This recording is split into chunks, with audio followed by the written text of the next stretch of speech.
It's a good day for anime. Welcome to Not Enough Anime.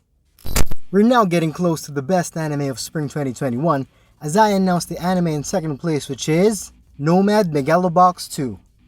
Unlike SSS's Dynazenon, which was more of an indirect sequel within the same universe as Gridman, Nomad is the direct sequel of the first Megalobox series which aired back in spring 2018.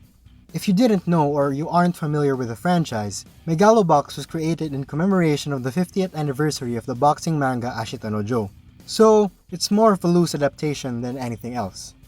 Megalobox takes place in the late 21st century Japan, where people with citizenship live in a metropolis called the Administrative Area, while people without citizenship live in a massive slum known as the Restricted Area.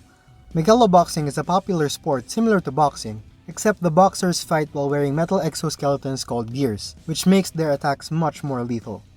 So the first season of Megalobox follows the story of Joe, who has the ring name of Gearless Joe, in his struggle to climb the ranks and become the champion of Megalonia, all while wearing the most minimal of gears available, believing that skill takes precedence over lavish gears.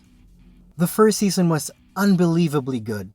I admit, it was a pretty common underdog story, but it had a lot going for it. A tight-knit story told in 13 episodes, amazing animation that reminds us of the 80s animation style, and phenomenal music.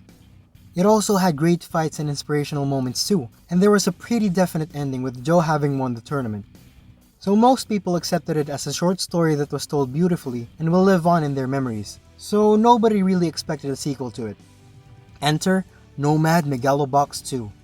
When the first ever Megalonia tournament took place, Gearless Joe became its champion and known to all as a legendary fighter. However, soon after, he lost an exhibition match against the second champion and vanished from the public eye. 7 years later, Joe now goes by Nomad and keeps a low profile, occasionally fighting in the few underground matches to get by. He is haunted by hallucinations and relies on a set of painkillers to numb his mind. During a match, Joe wins against an opponent, Chief, who purposefully loses for some extra cash from gamblers. Subsequently, Joe discovers that Chief is from a community of immigrants called the Casa. Chief is trying to make enough money to purchase the land where they live illegally. At first, Joe hesitates to get involved, but eventually decides to lend the Casa a helping hand. Again, as I said before, nobody really expected a sequel from the first season as it was pretty tight-knit. It was closed, everybody lives happily ever after, so everyone was surprised when this got announced. Coupled with that surprise is confusion and a bit of anxiety, as there's nothing worse than making a sequel for something that was supposed to be a one-time thing. What's even more surprising, but not really, is how they chose the story would go for the second season. Most people would expect another action-packed anime full of boxing fights, maybe Joe defending his title or something more grand, basically like how the Rocky movies were, but there was absolutely none of that in this second season. I mean, yes, there were fights which were animated beautifully, mind you, but this season cannot be further away from the action spectrum than season 1 was. I think what's so great about the second season is how it uses everything that the first season offered and used it as a canvas to paint the story that was to be Nomad. Megaloboxing as a sport in this season is used as more of a narrative element than a goal for the protagonist.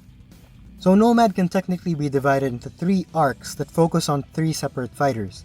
But though I say arcs, it's not as if you can just jump into one arc without watching the previous ones.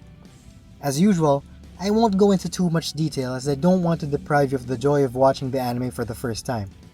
So while Joe remains at the core of the show, they also give emphasis to 2 new characters that Joe will meet on his journey to self-healing. Now you might be thinking that this will be the usual trope where the side characters are introduced, they do the thing they need to do for the main character, they aren't fleshed out at all, and then they leave the show, never to return again. And I won't fault you for thinking that. It is, after all, a 13-episode show. But that's definitely not the case here. These 2 characters, Chief and Mac, are both fully fleshed out characters with their own backstories and their own goals and aspirations. And while both are mostly limited to their own respective arcs, these arcs are both well executed with virtually no loose threads. Nomad is essentially a show about the journey of a once champion boxer to face and overcome his grief, and to face the consequences of his actions. The narrative and dialogue are just so beautifully written that you wouldn't think this was an action-heavy anime the previous season. The few fights that we did get to see were beautifully directed, and that they were more impactful and emotional than before. You can feel every character's motivation, and you could empathize with how they feel.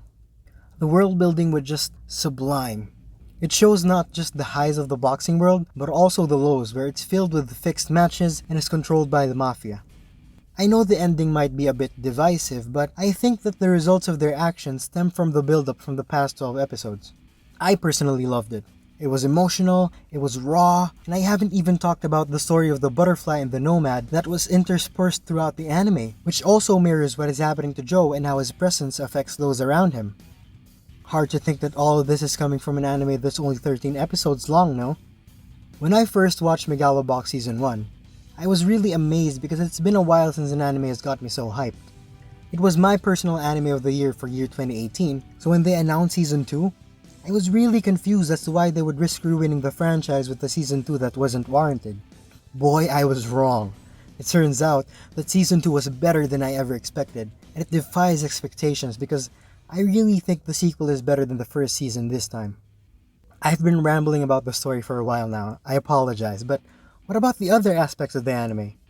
Well, trust me when I say that the music complements the anime really well, and the animation style was retained from the previous season, which is also a positive. Overall, a solid 10 out of 10. I could not recommend this enough. If you haven't watched the first season yet, I implore you to watch it. You won't be disappointed. So there you have it, folks, my second best anime of spring 2021. Are you curious what will be at the top? By now you've probably already figured it out, but wait and see. Thank you so much for watching. This has been Mav of Not Enough Anime. Till next time.